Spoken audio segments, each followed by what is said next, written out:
సందీప్ గారు ఒక చిన్న thank you. Welcome first of all identity after 6 years తర్వాత అండ్ ఒక చిన్న gift hamper from Satyam. Thank you. Hello views, welcome to I dream media. నాతో పాటు చాలామంది తెలుగు ఆడియన్స్ వెయిట్ చేస్తున్నారు. అంటే అబౌట్ 3 years నుండి వీరి ఇంటర్వ్యూ కోసం. Sandeep Reddy Vanga with us. నమస్తే. నమస్తే. Thank you. It's been 6 years అనుకుంటా. Yeah 6 years. Our first interview. Yes. Before starting our interview, I want to show you one clip అనమాట. ఐ డ్రీమ్లో ఇచ్చిన ఇంటర్వ్యూనే ఇప్పుడు బాగా సర్క్యులేట్ అవుతుంది. ఇది ఒక్కసారి మీరు చూడండి. ఏది శ్రీకాంత్ నా మీద ఫీలింగ్ ఏంటంటే ప్రపంచంలో ఎవడన్నా లేజీ ఫీల్ ఉన్నాడు ఆఫ్టర్ బిగ్ లెబోస్కి అంటే ఈ సందీప్ గాడి అనే ఫీలింగ్ అయింది. ఆయనే ఎందుకు బోరబొండ నుంచి అత్తాపూర్ వచ్చి నన్ను పిక్ చేసుకొని ఓ ప్రొడ్యూసర్ ఉన్నాడని చెప్పి కెఫే మెలాకి తీసుకొచ్చాడు. ఓకే, ఓ ప్రొడ్యూసర్ నీకు అదే అంటాడు, అతని దగ్గర డబ్బులు ఉన్నాయి పెడతాడు, నీ గురించి చెప్పినా నీ సినాప్సిస్ పంపినా ఈజ్ ఎక్సైటెడ్ అని. పెద్ద ప్రొడ్యూసరా? He makes decent films. I don't want to take his like don't. So మేము కెఫే మెలాన్స్కి అలా ఎంటర్ అయ్యాం. ఆయన హడావిడిగా దిగు వెళ్తున్నాడు. వెళ్తుంటే డూడ్ అని చెప్పి పిలిస్తే అతను చెప్పాడు, డైరెక్టర్ వచ్చాడు కథ కోసం రమ్మన్నావు కదా, ఎవరైనా టైం కదా అంటే, ఏ లిసన్ నాకు అర్జెంట్ ఒక కాల్ వచ్చింది, హ్యావ్ టు గో అని. ఇప్పుడు డైరెక్టర్ వచ్చిండు, నువ్వు ఎటు వెళ్తున్నావు అంటే, లేలే నాకు అర్జెంట్ ఉంది వెళ్తున్నా అంటే, మనోడికి అసలు పిచ్చ కోపం వచ్చింది. బ్రదర్ ఒకసారి రా అన్నాడు. అంటే నేను పక్కన ఉన్నా, నేను చూస్తున్నా ఏం చేస్తాడు. నాకు తెలుసు శ్రీకాంత్ ఆ రోజు మేమిద్దరం కొంచెం షార్ట్ టెంపర్గా వేసి, నాకు మనోడు ఏం చేస్తాడు అనుకున్నాం. వస్తే భుజం ఇచ్చేసి ఇలా కిందికి అన్నాడు విండో దగ్గరికి, గుర్తుపెట్టుకో సందీప్ రెడ్డి వంగ పో. ప్రొడ్యూసర్ చెప్పిండు గుర్తుపెట్టుకో. యా నేను కూడా చూసిన ఫేస్బుక్లోనే ఇక్కడ. యా తను ఏ నాలెడ్జ్తో చెప్పారో, అంటే అప్పుడు ఎంత అవగాహన ఉండి చెప్పారో, మీ గురించి ఏం తెలిసి చెప్పారో తెలియదు కానీ గుర్తుపెట్టుకో సందీప్ రెడ్డి వంగ. ఇప్పుడు అదే నిజమైంది. Sandeep Reddy Vanga is a brand. మొత్తం నేషన్, ఈవెన్ బయట కంట్రీస్ కూడా మీకోసం, మీ ఇంటర్వ్యూస్ కోసం, మీ మూవీ కోసం ఎదురు చూస్తున్నాయి. It happened. I'm so glad, very happy. More than happy. Happy is a small word, but నేను అప్పుడు భయపడ్డా, శ్రీకాంత్ ఎందుకు ఇట్లా అంటావు మరి, మీరు చేసింది లేదు ఏం లేదు, నువ్వేంది అట్లా పెద్ద స్టేట్మెంట్ ఇస్తున్నావు. I remember that day, that was afternoon. Is in touch with you now? Yeah is DOP కదా. అండ్ కబీర్ సింగ్ టైంలో కూడా మీరు తెలుగు ఇంటర్వ్యూస్ ఏమి ఇవ్వలేదు? రీమేక్ కదా, ఇవ్వాలి అడిగారు కానీ నేను అన్నా చేసిన సినిమానే కదా ఎందుకని. Okay, 6 years away from Telugu audience. But ఈ 6 yearsలో 6 yearsకి ముందు ఇచ్చిన ఇంటర్వ్యూస్ మళ్ళీ చూసారు తెలుసా, కబీర్ సింగ్ టైంలో కానీ. ఓకే, మనం 6 years అంటే 2 years పాండమిక్ పోయింది. యా ఓకే, ఇప్పుడు యానిమల్కి వచ్చేద్దాం. యానిమల్ ట్రైలర్ చూశారు, ఇంత బజ్ క్రియేట్ అయింది. ఇప్పుడు ఎలా అయిపోయిందంటే, సందీప్ రెడ్డి నువ్వు సినిమాది నువ్వు ఏం చేసినా మేము హిట్ ఇస్తాం అంటే, మీ కథల్ని అవన్నిటికీ నెక్స్ట్ అది సందీప్ రెడ్డి నుంచి ఒక సినిమా వచ్చిందంటే, రిలీజ్ అవుతుంది లేదా అనౌన్స్మెంట్ వచ్చింది అంటే ఆ బజ్ క్రియేట్ అయిపోయింది. అర్జున్ రెడ్డి తర్వాత, కబీర్ సింగ్ తర్వాత. How do you feel that? Feeling very overwhelmed actually. Looking at the advance bookings తెలుగులో కూడా, నో మ్యాటర్ అది ఎంత డబ్బింగ్ ఫిలిం అయినా కూడా ఓపెనింగ్స్ బుకింగ్స్ అన్నీ తెలుగు సినిమాలానే ఉన్నాయి. So very happy. Advance booking ఇంత స్ట్రాంగ్ ఉంటుంది అనుకోలేదు తెలుగు తమిళ్. హిందీలో ఉంటాయని తెలుసు, because Hindi hero. But yeah happy. హిందీలో రణబీర్ కపూర్ కాబట్టా, లేకపోతే ఆల్రెడీ కబీర్ సింగ్తో మనకి ఇక్కడ వచ్చిన విమర్శల కంటే ఎక్కువ విమర్శలు వచ్చి, at the same time collections కూడా, if I'm not wrong, 360 cross చేసింది. 380 చేసింది కబీర్ సింగ్. 380 క్రోస్ చేసింది. సో ఆ సక్సెస్ కంటిన్యూ అవుతుంది కాబట్టి అక్కడ ఓకే ఓపెనింగ్స్ బాగుంటాయి అనుకున్నారా? ఇంపాక్ట్ ఉంటుంది కదా. Been same film maker is doing with Ranbir Kapoor, ఆయన సక్సెస్ ఇది. సో యా ఓకే, 2017 అప్పుడు I don't know, Arjun Reddy budget ఎంత అప్పుడు? యాక్చువల్లీ స్పెండ్ చేసింది 2.5 crores. Okay, but if you calculate interest అని my fees, I didn't take any fees, అట్లా ఇట్లా చూస్తే then we have to show it to 3.5-4 అని. Because if you don't say 3.5, 4 మనకు కొన్ని అమ్మేటప్పుడు ఆ మాత్రం డబ్బులు ఇవ్వరు వీళ్ళు.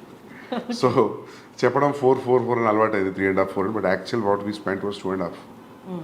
2.5లో అయిందా సినిమాని ఇప్పుడు చూస్తే డౌట్ వస్తుంది యాక్చువల్లీ 2.5లో చేసామా అంటే. But it collected 50. ఏమో తెలియదు అది ఎంత కలెక్ట్ చేస్తే నిజంగా తెలియదు. ఎందుకంటే అది రిసీవ్ చేసుకునే విధానం, అది వచ్చిన సక్సెస్ రివ్యూస్ అని దాంతో అందరం ఖుషి అయిపోయినాం. యాక్చువల్లీ కూడా నాకు ఎంత కలెక్ట్ చేసింది, ఎంత షేర్ వచ్చింది నాకు అసలు ఐడియా లేదు. యాజ్ టు మా అన్నయ్య ఫాదర్ని అడగాలి క్లారిటీగా యాక్చువల్లీ. మీరు అసలు ఎప్పుడు నెంబర్స్, లాస్ట్ టైం ఇంటర్వ్యూలో కూడా చెప్పారు, నేను ఎప్పుడు నెంబర్స్ని పట్టించుకోను అని. స్టిల్ అంటే నెంబర్స్ కంటే ఎక్కువ యూనో ఆ రెస్పాన్స్ ఉండేది. డోంట్ థింక్ నెంబర్స్ కంటే ఎక్కువ రెస్పాన్స్, ఆ ఇంపాక్ట్, దోస్ ఫోన్ కాల్స్ అవి ఎక్కువ అయిపోయినాయి కదా, నాకైతే అదే అనిపించింది. సో నేను కూడా ఆ ఇంపాక్ట్లో, ఆ ఎఫెక్ట్లో ఉండిపోయాను. నేను ఎక్కువ పట్టించుకోలేదు అసలు ఎంత వచ్చింది ఏందనేది. బట్ అర్జున్ రెడ్డికి ముందు ప్రొడ్యూసర్స్ అనేది దొరకలేదు.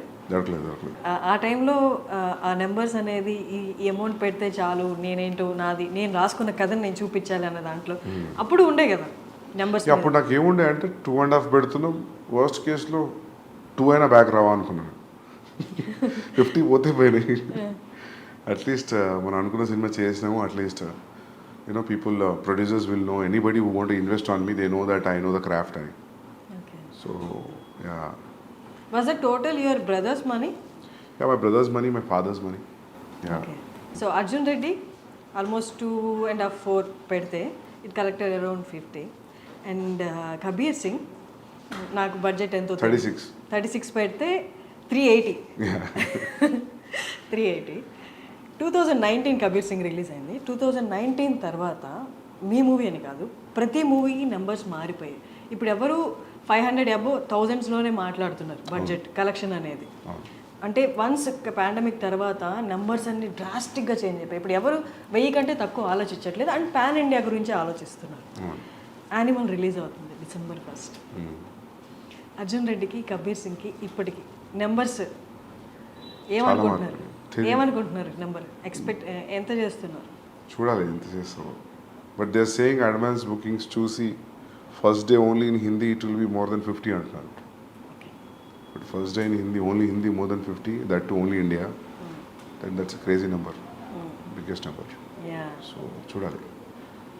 సో 3-4 డేస్లో తెలుస్తుంది అంటారు మామూలుగా. ఫస్ట్ 3 డేస్లో where it's going to stand and. So let's see. ఇప్పుడు మీ అన్నే కాదు ప్రొడ్యూసర్, భూషణ్ గారు కూడా ఉన్నారు. మీ సెకండ్ ఫిలిం కూడా భూషణ్ గారే కదా. సో అంటే ఎక్స్టర్నల్గా ప్రొడ్యూసర్స్ ఇన్వాల్వ్ అయినప్పుడు they make you SIT in the discussions కదా, ఇట్లా నెంబర్స్ గురించి మాట్లాడుతున్నప్పుడు. అప్పుడు వాళ్ళు క్యాలిక్యులేట్ చేసుకుంటారు. ఎక్కువ ఉంది 1000 అందరికి ఎక్కువ ఉంది. అందరికి 600, 700, 800 అంటున్నారు. చూడాలి ముందే ఎందుకు ఇలా 2 రోజుల్లో తెలిసిపోతుంది. మిమ్మల్ని ఫస్ట్ నుంచి చూస్తున్నాను, you are so concentrated on your work అంతే. మీకు ఎప్పుడు హిట్ ఆర్ ఫ్లాపులు ఎఫెక్ట్ చూపించవా? ఫ్లాప్ అయితే ఎఫెక్ట్ పడుతుంది. ఎందుకు ఇప్పుడు దాకా రాలేదు. రెండు బ్లాక్ బస్టర్లు ఉన్నాయి కాబట్టి flop definitely will effect anybody. ఎందుకంటే 3-4 years into one film, one thought. So it's more than 3 years I'm into this film. Definitely flop అయితే కాదు. You very confident from the first film. మీ డెబ్యూ డైరెక్టర్గా ఉన్నప్పటి నుంచే same confidence ఉంది. అంటే see what I feel is like, నీ film మీద ఒక ప్రొడ్యూసర్ ఎంత అమౌంట్ ఆఫ్ మనీ పెట్టినప్పుడు you are answerable for that money back. దాని తర్వాత వచ్చింది ఇంకా bonus, you know. So that's what I thought first నుంచి కూడా. సో ఇది కూడా అంతే, పెట్టిన డబ్బులు వచ్చేస్తాయి ఎట్లయినా. రిటర్న్స్ రావడం అనేది సమస్య కాదు. So but for a conventional setup ఉన్నప్పుడు, అది ఎప్పుడు నెట్ఫ్లిక్స్ లేనప్పుడు, శాటిలైట్ డిజిటల్ లేనప్పుడు, దట్ వాజ్ అ థాట్, పెట్టిన డబ్బులు రిటర్న్ అవ్వాలి అని. ఇప్పుడు when you making film with star with reasonable budget, I think there will be recovery. Exactly. Animal అనేది అర్జున్ రెడ్డి లాంటి ఒక క్యారెక్టర్కి పెళ్ళైపోతే ఆఫ్టర్ లైఫ్ ఎలా ఉంటుంది అట్లా అనిపిస్తుందా? ఎందుకు గడ్డం పోస్టర్ వాళ్ళనా? No not with the looks, ఆ రేజ్ కానీ ఆ అగ్రెసివ్నెస్ కానీ. ఓకే, అర్జున్ రెడ్డికి పెళ్ళైతే యానిమలా? లేదు. అవునా? ఏమో నాకు అట్లా అనిపించలేదు. మీకు అట్లా అనిపించిందా ట్రైలర్ 2 ఇయర్స్ చూసి? Yeah. అవునా? పాటలు అన్నీ చూసి ఏది చూసినా అది అనిపించిందా? ఒక స్టేజ్లో అనిపించిందా? ఇప్పుడు అర్జున్ రెడ్డి బేసికలీ చాలా aggressive character. Okay. He loves that girl. అక్కడి వరకు ఓకే. బట్ ఎప్పుడు పెళ్ళి అయిపోయింది కదా ఇంకంతా అంటే హ్యాపీ ఎండింగ్ లా ఏ ఉండదు కదా, ఎవర్ ఆఫ్టర్ హ్యాపీగా ఉండడం అలా ఏ ఉండదు కదా, హైపర్ నేచర్ అనేది బయటపడుతుంది కదా. వాట్ ఇఫ్ అది పెళ్లి వరకు ఓకే, పెళ్లి తర్వాత సిచ్యువేషన్స్ అనుకూలంగా లేనప్పుడు ఆ హైపర్నెస్ బయటకు వస్తే అదే యానిమల్ అన్నట్టు అనిపించింది. లేదు లేదు లేదు, ఎందుకంటే యాంగ్స్ట్ ఎప్పుడు కూడా అర్జున్లో angst was never about father or parents or any background or any other external force. Arjun angst was majorly about himself with him and the girl. So అది ఇది క్వైట్ డిఫరెంట్ ఫ్రమ్ క్యారెక్టరైజేషన్ అయినా, milieu అయినా, background అయినా ఏదైనా. So maybe ఇంకా గడ్డం కొంచెం aggression చూపిస్తే అందులోకి వెళ్తున్నారు ప్లస్ నేను చేశా కాబట్టి. Okay. If it was a different directors name I don't think so ఈ క్వశ్చన్ వచ్చేది అని అనుకోవట్లేదు కదా. సేమ్ డైరెక్టర్ కాబట్టి మీకు అట్లా అనిపిస్తుంది ఏమో అనుకుంటున్నాను. Maybe the characterisations you dealt with the anger issues in the first film. Yeah, ఇక్కడ కూడా మనకి ఆ సెల్ఫ్ డిస్ట్రక్టివ్ నేచర్ కొంచెం కనిపిస్తుంది ఆ క్యారెక్టరైజేషన్లో బేస్డ్ ఆన్ ద ట్రైలర్. మాకు పూర్తిగా మూవీ తెలియదు కాబట్టి. సెల్ఫ్ డిస్ట్రక్షన్ లేదు అసలు, లేదు. సెల్ఫ్ డిస్ట్రక్షన్ థాటే లేదు ఇందులో.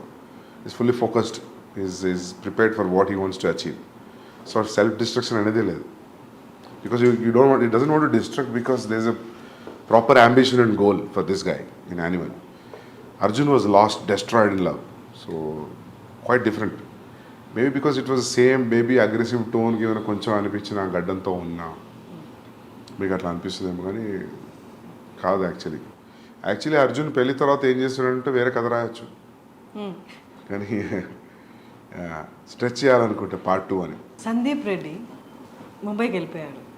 కబీర్ సింగ్ తీసిన తర్వాత మళ్ళీ తెలుగుకి వచ్చేస్తాడు అనుకున్నారు, ఎందుకంటే అది రీమేక్ కాబట్టి వెళ్ళిపోయారు అక్కడికి. తర్వాత వచ్చేస్తారు ఇక్కడ ఖచ్చితంగా సెకండ్ స్ట్రైట్ మూవీ అనేది తెలుగే అనుకున్నారు. But why again Bollywood? నేనేమనుకున్నా అంటే first thing the span will be big anyways when you make a Hindi film.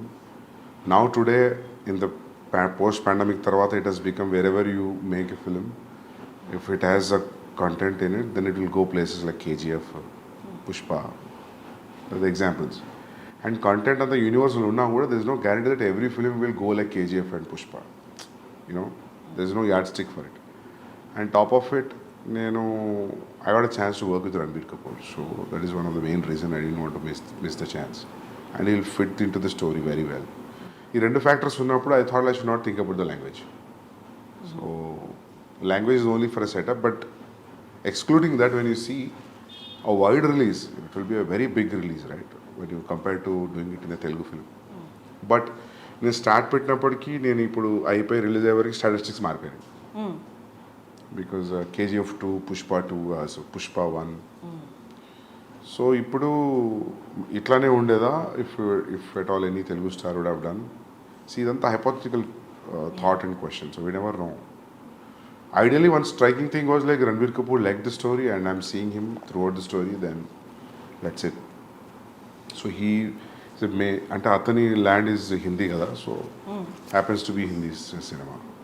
Animal kosam Ranbir kosam Animal? Animal is a subject. It can be done in any language. If a guy, actor from Hindi cinema got a chance and he liked it, so it happened to be in Hindi. So ideally, I don't feel it has a language because it's father and son story. It can be set in any language. So ఆ language barrier లేదు కాకపోతే హిందీ యాక్టర్తో చేసాం అంతే.